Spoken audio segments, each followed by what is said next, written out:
Hello, my name is Slobodán Живковиć. Today we'll revise what we did last time and then move on to describing other people, other objects, and so on and so forth.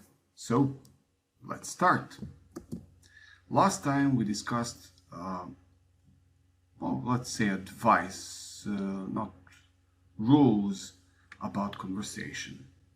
And advice number one would be to always find time for a conversation with someone who we want to hear.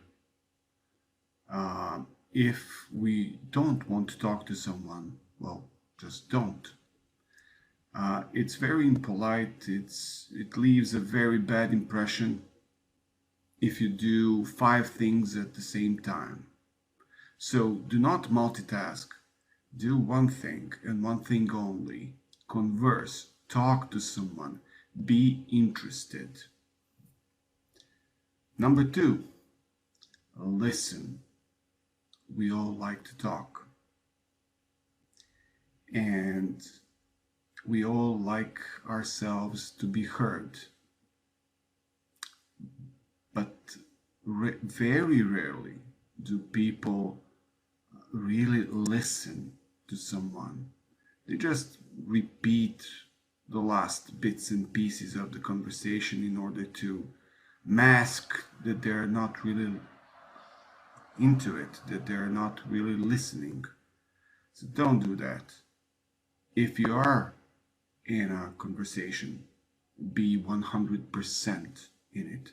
101% if possible.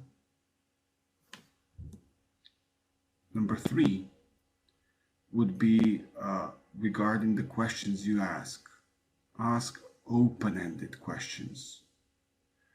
Maybe the easiest way to explain would be to use WH pronouns like why, what, where, when, how much, and so on and so forth. If you ask a simple question like did you, have you, do you, and so on and so forth, you would then, in the end, you can add and why. Someone will give you a short answer, and then he or she will explain a bit further about the choice they have just made. So, if you ask a simple question, a yes-no question, add in the end and why or something like that to get a complete information, not just yes or no. Okay? This way you will get to know a person much better. Number 4, if you don't know something, well, there's no shame in that. You don't know. Say it. Of course, there are different ways of saying I don't know.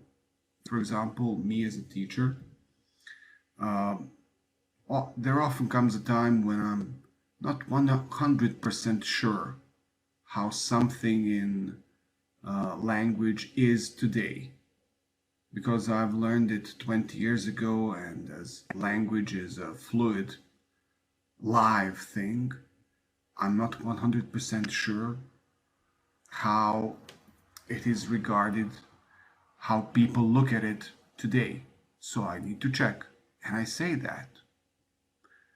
If there's no shame in it for me, I really see no reason that anyone should or would be ashamed of saying something as simple as, I don't know, I'll check. Anything like that works. Next, number 5. This is a very important. Throughout the years, I have caught myself in, you have the same subject, but you give totally different lectures on the same subject. Because for me, it's very important. It's almost mission impossible to repeat myself. if someone, maybe if my life depended on it, I would be able, but it has never been so. So I really don't like people who repeat themselves like 10 times in order to explain something to you better.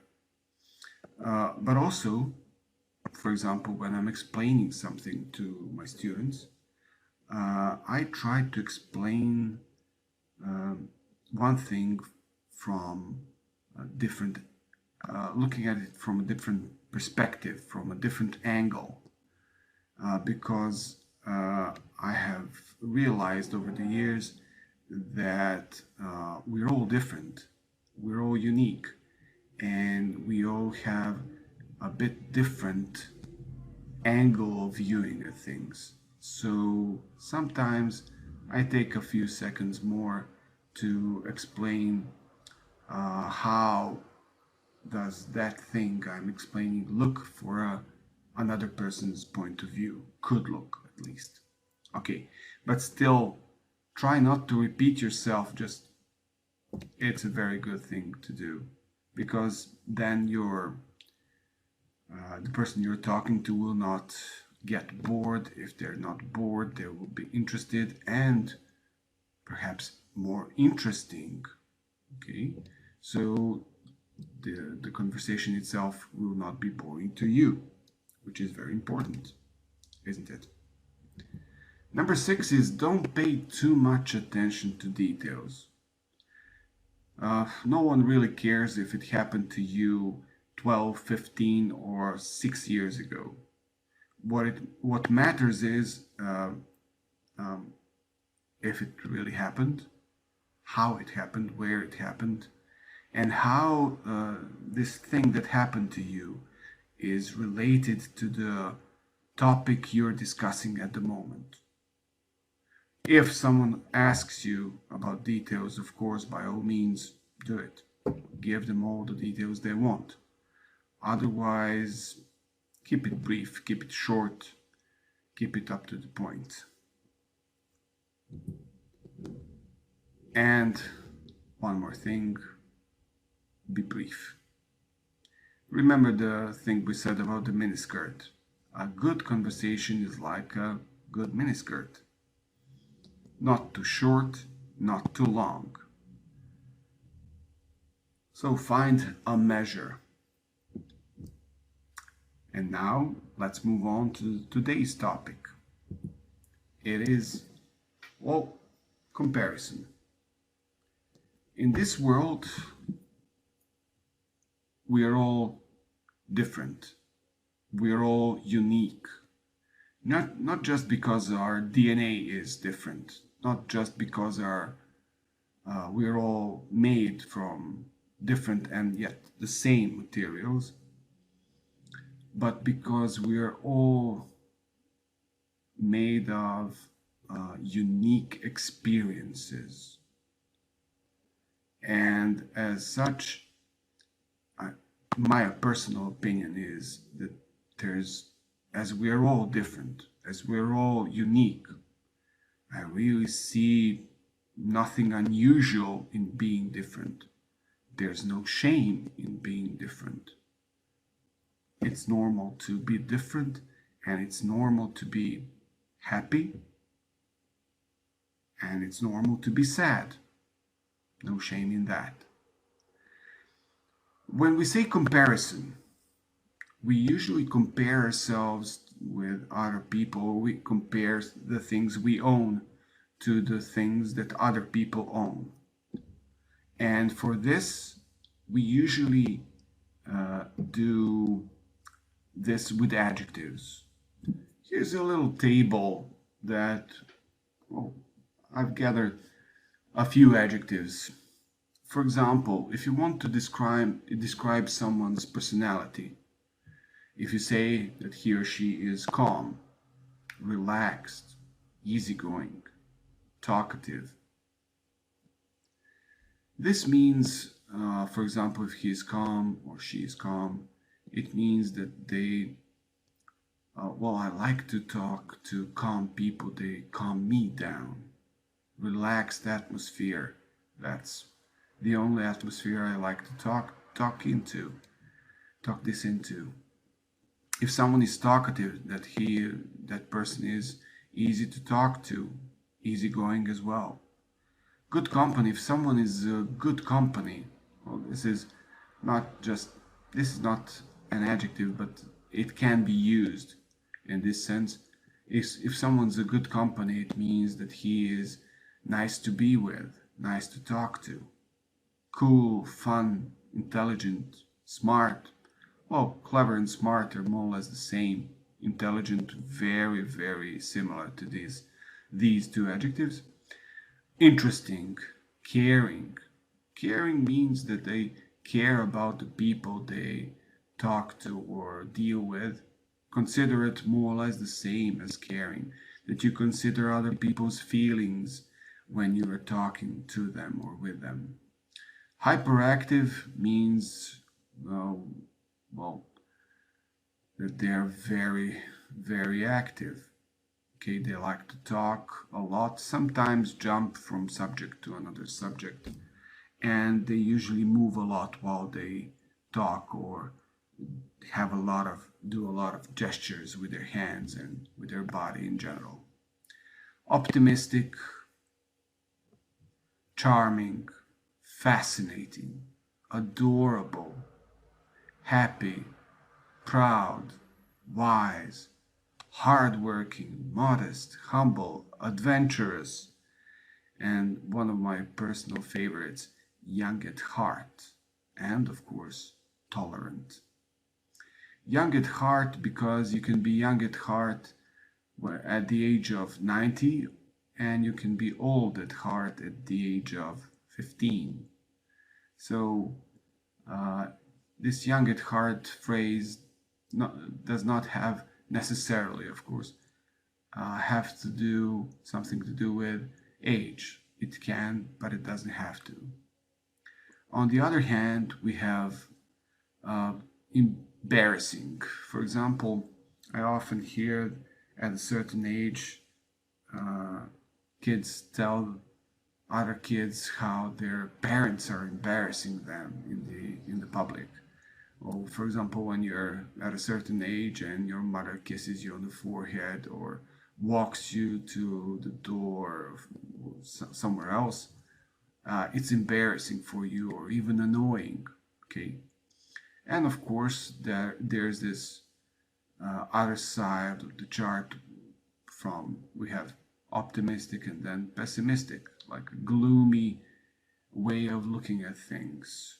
Glasses half empty, and in the same glass is in an optimistic way of looking at things, half full. We have moody, if someone changes their mood quickly, which is more or less the same as mercurial. Okay, sad, grumpy, intolerant. Okay, and general appearance, I singled out a few more adjectives like unforgettable. For me, that's number one. No matter how someone looks like, no matter how they behave, if they're unforgettable, that's really number one. Number two is, of course, unique, as I have said earlier. We're all unique, but well, I dare say some of us are a bit more unique than others. Then gorgeous, ravishing, wonderful, stunning. Oh, stunning maybe needs a bit more explanation. If you know what's a stun gun, stunning is, for example, if a person is stunning, beautiful and stunning, that person is so beautiful that you are surprised how beautiful they are. Fantastic, beautiful and handsome. Beautiful is used, of course, as you know, for female persons, and handsome for male. So that's the only difference. More or less they mean the same. Pretty and attractive, slightly less beautiful, but same range, I dare say. Lovely, cute, average looking, and nice. I have written these adjectives and set them in an order from my choice, of course, from the strongest to the weakest. Because when when someone asks you, what is Alice like? And you say, well, she's nice. It usually means that when you say someone's nice, you haven't really thought about it, or you maybe even haven't noticed that person. So nice is a safe answer. It's not bad, it's not extremely good. It's a safe answer. It'll do almost anything. If someone is nice, they can be almost anything. Okay. Physical appearance, of course, you have positive and negative. And sorry, I forgot, in general appearance, difficult to handle or understand. It's if someone is difficult to handle or difficult to understand, you cannot grasp what they're up to, what they want, or what kind of an impression they left on you.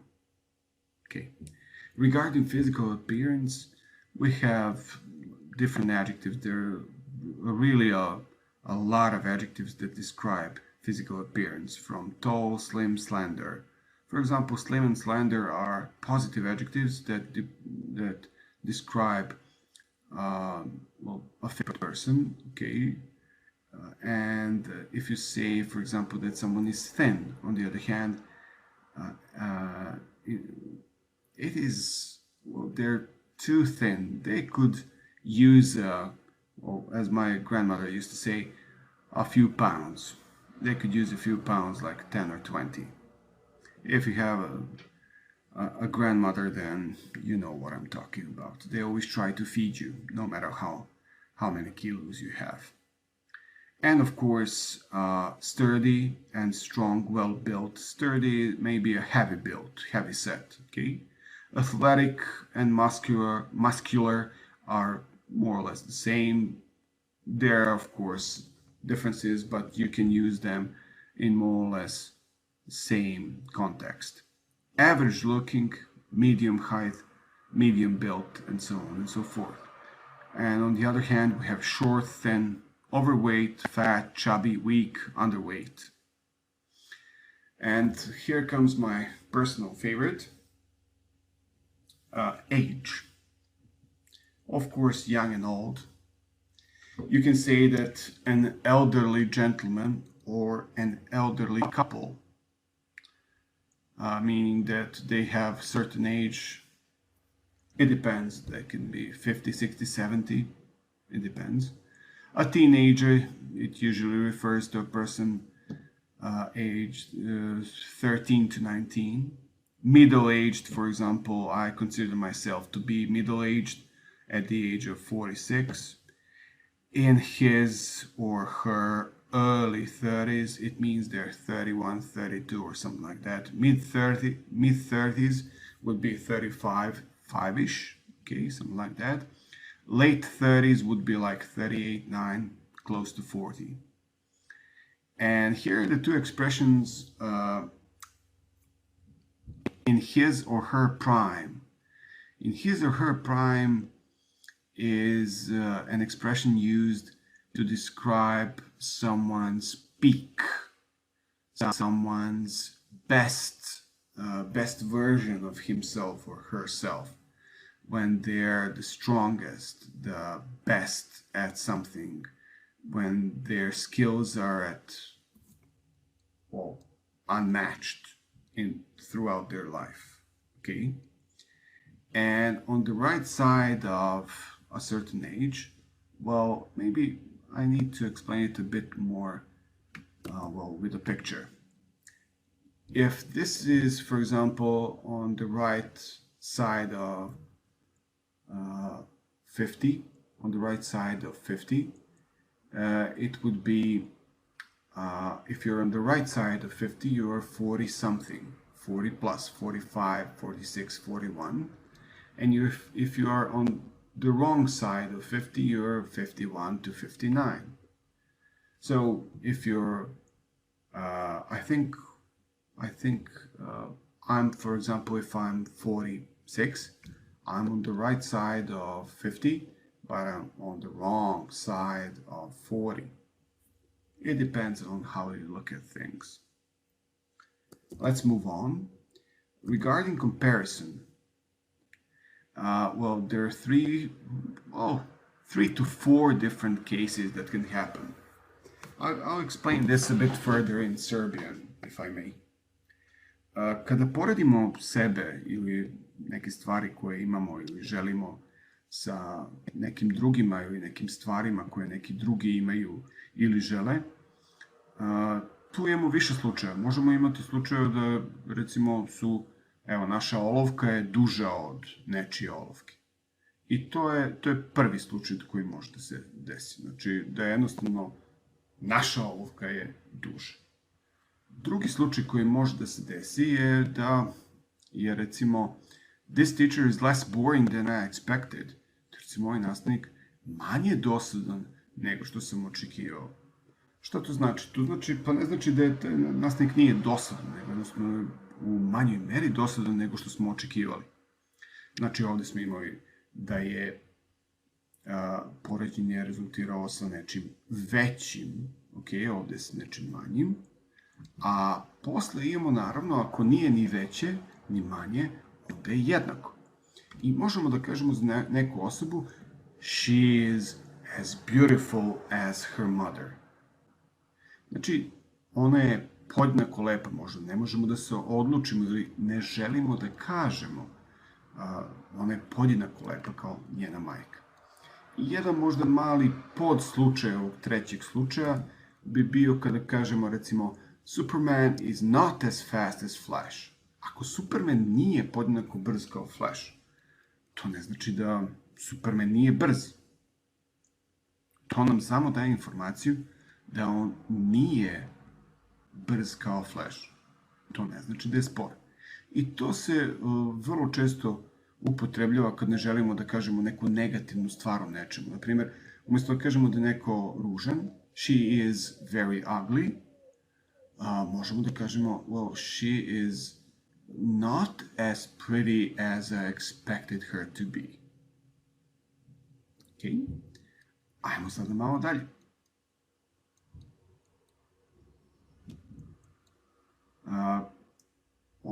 Sva ova značenja možemo malo da modifikujemo.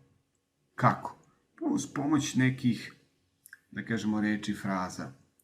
A little bit ili samo a bit. Quite. Really. Resemble.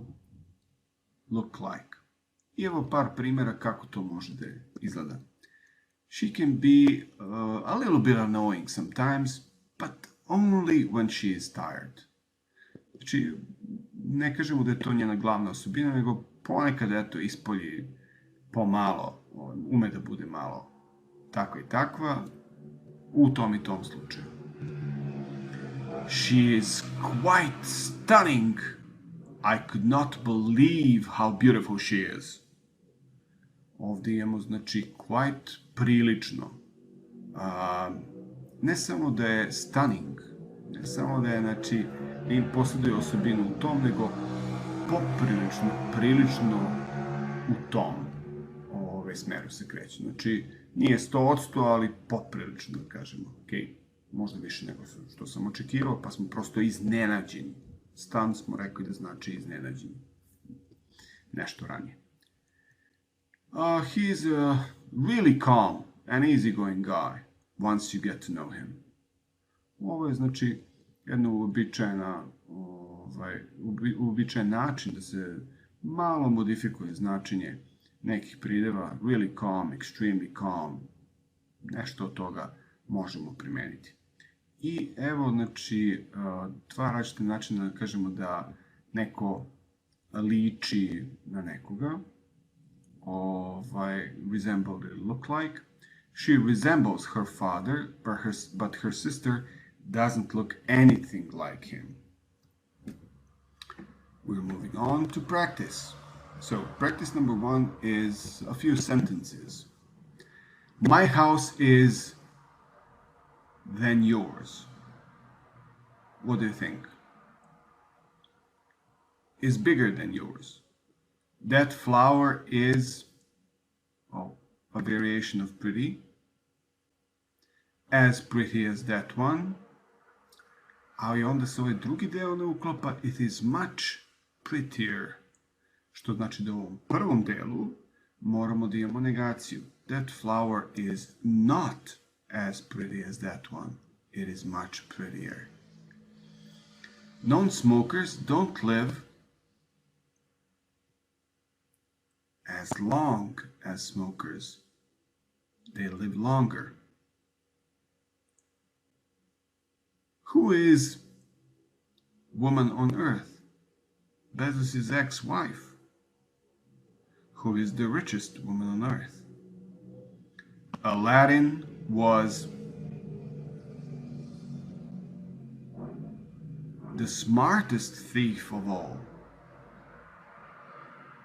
New York is